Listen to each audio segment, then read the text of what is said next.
وصحبه وأهل بيته أجمعين প্রিয় মহামাসী আল্লাহ তাআলার অশেষ মেহেরবানি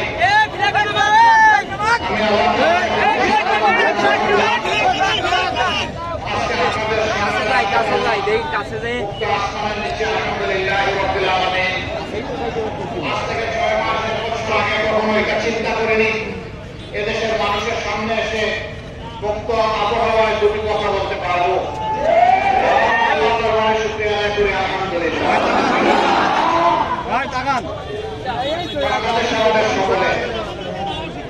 এটি আমাদের প্রিয় জন্মভূমি। মুসলমান, হিন্দু, বৌদ্ধ, খ্রিস্টান এই চার ধর্মের মানুষ আমরা এখানে বসবাস করে আসছি। আমরা আল্লাহ দরবারে দোয়া করি মানুষ হিসাবে আমরা যেন পরস্পরকে ভালোবাসতে পারি। আমরা দল ধর্মের সম্মান জানাতে পারি, করতে পারি।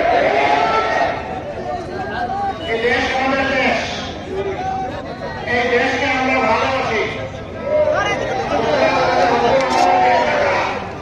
প্রথম কথা আমি গুনাহগার কোনো হুজুর নয়। দুই নম্বর হচ্ছে কি করবেন এই বুড়ো মানুষের চেহারা দেখে সে হচ্ছে আমি বুড়ো বলবেন তাহলে আপনি কি আপনার টুকরো সাদা, চুলো সাদা, আপনার পূর্ব সাদা, দাঁড়িয়ে সাদা, তো আপনি কি জোয়া? আলহামদুলিল্লাহ আমি জোয়া। যে মানুষের হৃদয় যুবক থাকে সেই মানুষ যুবক, আর যুবক হওয়া সত্ত্বেও যে সব কিছুতে ভয় পায় সে হল বৃদ্ধ। আমি মনে করি এখানে কোনো বৃদ্ধ মানুষ নেই, সবাই আপনার এখন তারা বয়সে পড়ে কিন্তু আমার এটা তো আমার বড় বড় কাজে লাগাতে হবে। বলছিলাম আমি দেশটা আমাদের সবার, দেশকে আমরা ভালোবাসি। আমাদের ভালোবাসার প্রমাণ হচ্ছে বিপদ আপদ মুসিবতে আল্লাহর উপর ভরসা করে আমরা এই দেশে আমরা দেশ থেকে পালাই না। কোথায় যাবো পালিয়ে? এই দেশে আমার দেশ, আমার যে আরেকটা ঠিকানা নেই, আমি যে আরেকটা ঠিকানা চাই না। এতদিন হয়তো বাঁচিয়ে রেখেছেন এই দেশকে নিয়ে, দেশের মানুষকে বুকে নিয়ে বাঁচতে চাই।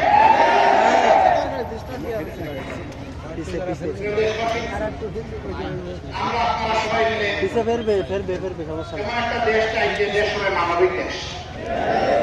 মানবিক দেশ হলে এই দেশ হবে দুর্নীতিমুক্ত দেশ। অফিস, আদালত, কোর্ট কাছারি, মিল, ফ্যাক্টরি, ইন্ডাস্ট্রি কোথাও কোনো পুরুষ চলবে না। একজন পুরুষ যেমন ঘর থেকে বের হবে নিঃসংকোচ, কর্মস্থলে কাজ করবে নিরাপত্তার সাথে। এই একজন মা, একজন মেয়ে, একজন বোন ঘরে কিংবা বাইরে কর্মস্থলের সর্বত্র তারা থাকবেন নিরাপদ এবং মর্যাদা। আজকে যুবকদের বেকারের মিছিল আমাদেরকে দেখতে হয়। আমরা বেকার সমৃদ্ধ বাংলাদেশ চাই না, আমরা যুব সমৃদ্ধ বাংলাদেশ চাই। যে যুবকদের হাত হবে কর্মীর হাত, উন্নয়নের হাত, ইনসাফের হাত, অগ্রগতির হাত, শালীনের হাত, অনুশীলনের হাত। আলহামদুলিল্লাহ। তাই আসো জাতি আমরা ঐক্যবদ্ধ হয়ে সেই বাংলাদেশ নির্মাণের সামনের দিকে এগিয়ে যায়। আমরা কথা দিচ্ছি এমন বাংলাদেশে ছাতাবাজি করার দুঃসাহস কারো হবে না। এমন বাংলাদেশে ফুটপাত থেকে অন্য কোন দখল করার সাহস কারো হবে না। এমন বাংলাদেশে আমার একটি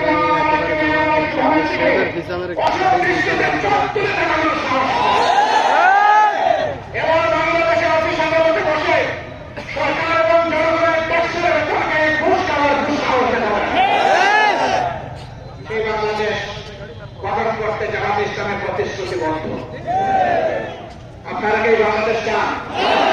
সবাই চান?